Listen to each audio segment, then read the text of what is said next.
السلام عليكم اخوتي خواتاتي، كي دايرين؟ لاباس عليكم؟ بخير، هاني كلشي مزيان. كنتمنى تكونوا بخير وعلى خير بصحه جيده ان شاء الله. نتمنى هذا الفيديو يلقاكم في احسن الاحوال باذن الله. غادي نصايب معكم اليوم واحد التحليه واللي غادي نحتاج فيها اطر ديال الحليب، وغادي نحتاج فيها 4 ديال المعالق ديال المايزينا، وغادي نحتاج فيها 4 ديال المعالق ديال السنيده كبار من طبيعه الحال، وغادي نحتاج فيها 2 ديال النكهه ديال الفاني، وغنحتاج فيها التزيين مكسرات يعني حتى غادي نوجدو عاد غنديرهم ان شاء الله. وغادي نحتاج فيه واحد الحك ديال دانون بدون سكر، يعني دانون مسوس الزبادي. بسم الله على بركه الله. غادي ناخذ دابا الحليب وغنديروه في واحد الكاسون. بسم الله. كما قلت لكم يطرو ديال الحليب،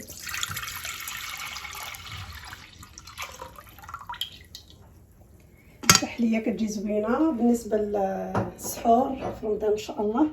غادي تحتاجوها، كتجي زوينه بالنسبه للسحور وصحيه. غادي ندير دابا النشا كما قلت لكم 4 ديال المعالق كبار، وغادي نحتاج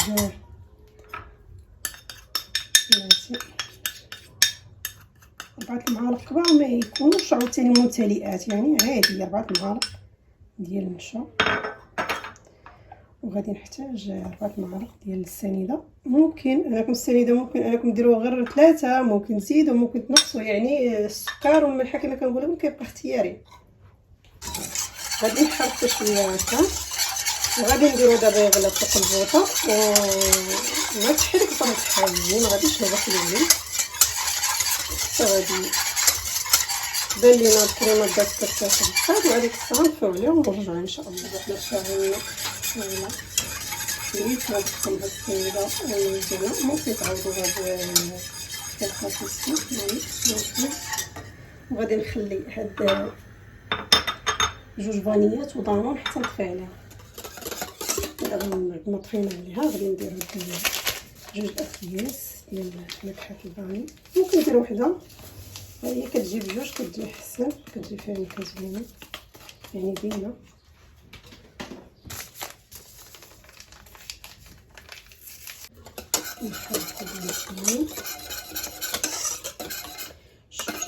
هاك القوام ديالها تيكون، يعني ما تخليوهاش حتى كتختار مزيان، يعني كتبقى هكا ما هي عاقده، ما هي غتبان لكم بدات كدير الشطوطه بدا كيغلى الخليط كنطفيو عليه. دابا غادي نزيد هاد دانون مسوس. ممكن انكم ديروا دانون فيه سكر، يعني زبادي بالسكر، ممكن ديروا النكهه اللي بغيتو نتوما. انا كنفضل نديرو بهذا سميتو بدون السكر كيجيني احسن.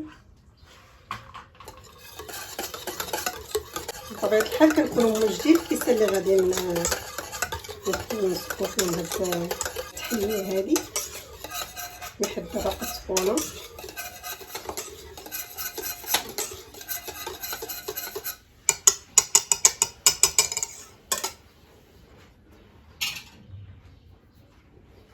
بسم الله على بركه الله. غندوض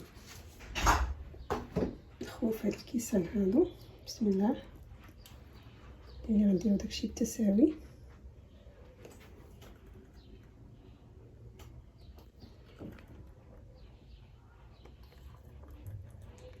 دابا من بعد ما خوينا في الكيسان غادي نخليوه حتى غادي يدفى، يعني غادي يدفى لينا وعاد غادي ندخلوه للثلاجه ان شاء الله واحد 3 السوايع.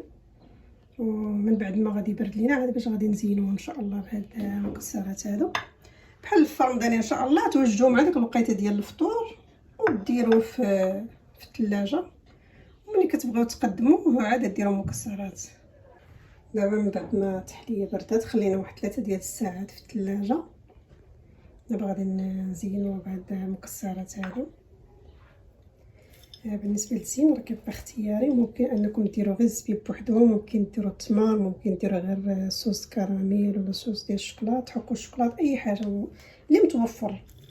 انا هنا درت هاد المكسرات هادو منهم كيستافد منهم الجسم وكيعطيو واحد الشكل زوين ديال هاد التحليه هادي.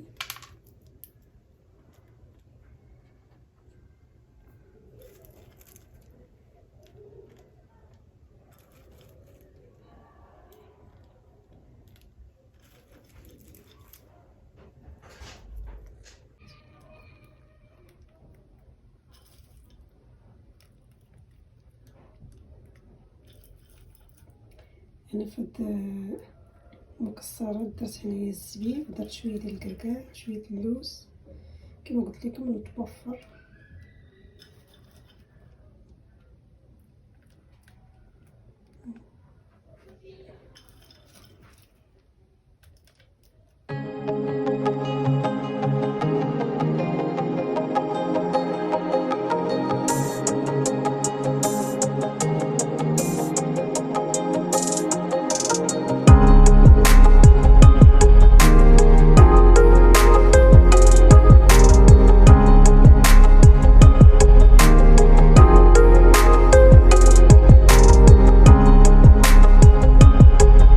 الشكل النهائي ديال الديسير ديالنا اليوم. الا جربتوها متاكده انه غادي يعجبكم، كيجي زوين وما كياخذش لينا الوقت بزاف، يعني كيف ما شفتوا دغيا كيوجد، وكنتمنى تجربوه. الا جربتوه اكيد غادي يعجبكم. وكنتمنى الا عجبكم الفيديو ما تبخلوش عليا بشي كومونتير يكون زوين، واللي كيشوف الفيديو لاول مره ما يبخلش انه يشترك في القناه. وشكرا، ولا فيديو قادم باذن الله.